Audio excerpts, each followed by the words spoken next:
Chapter 3 The Middle of Nowhere. My wife sees life like a garden, at least she did. I can't write about her in the past, so I won't. We will get to that, but for now, though, she's no longer here. She's still here, in my heart. Joey sees life like a garden. It's not something that she said to me, or consciously would know that she does, but it's how she looks at life, how she sees the world and makes sense of it. Like all things, simply. Life is a cycle to her, a garden.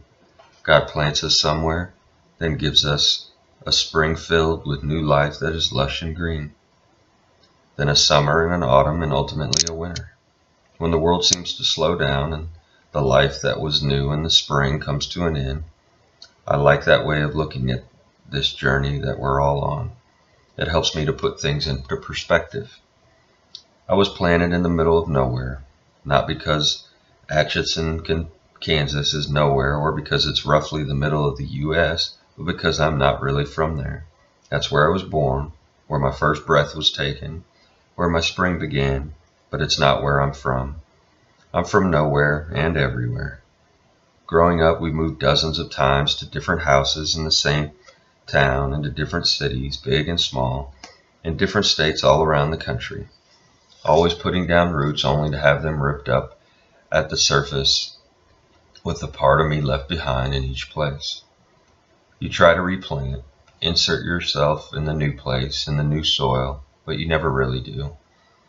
You can't grow, not really, when you know you'll be there only a short amount of time and have to move on. You hunker down for a bit till you get your bearings, then peek your head up now and then to see what's around you, to see if it's safe to grow. But you always find yourself watching, waiting for that moment when you'll be again uprooted and carried somewhere new in the back seat of a rusted Buick or Duster to some new soil that may or may not accept you. Part of me is in that river town in Kansas, that's true. But part of me is also just across the bridge in the dirty water of a lake in Missouri beside an airport in Iowa, in a one-room schoolhouse in Nebraska, and various places in Texas, Michigan, and Kentucky. Broken pieces mostly scattered here and there. I get emails and Facebook requests from people who remember me from those places, who were there when I was there, from fans who say they knew me when. I'll be backstage at one of our concerts and someone I don't recognize will tell me about the time when we did this or that. I politely smile and do my best not to let them see the lost look on my face. I don't remember a lot about my childhood or early years as an adult. It's just not there.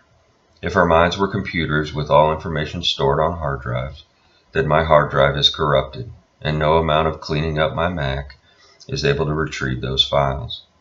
The details are there, I'm sure, somewhere, but I can't get to them. I just keep living each day and adding more memories that I most likely won't remember. Trying to add a special code to this one or that one, or highlight a file, but knowing it won't work. My mind does fairly well at being here, but not being there. I wish I was better at remembering all the details of my past, but I'm not. I know people who are good at remembering, who can replay a single hour of a single day in 4th grade with perfect clarity. I wish I had been in 4th grade with them so they could tell me more about who I was then and what life was like. So this book is not factual, not completely anyway. It's a recreation of some scenes in the story of my life, remembered and described to the best of my abilities. And like most things, when you add time and perspective, they become different, better, and more honest, I hope. You can sometimes make sense of something when you're on the other side of it, see something that you couldn't see before. You can see it for what it was, instead of what you thought it was while you were going through it. This is my life as it was and as it is now, through the eyes of a man who had some time to chew on it and live with the choices he's made for a couple of decades. I apologize if at times I offend or disappoint anyone. If I do, just know that I am disappointed in me too. But that's the point, I think. It's okay to have made mistakes. I've learned that all great stories must have a beginning, where the characters are deeply flawed and need a redemption and love. But as they move through life, they find that the things they once thought mattered suddenly become meaningless, and the things that weren't important become the good stuff. My life today is filled with the good stuff. I know it is.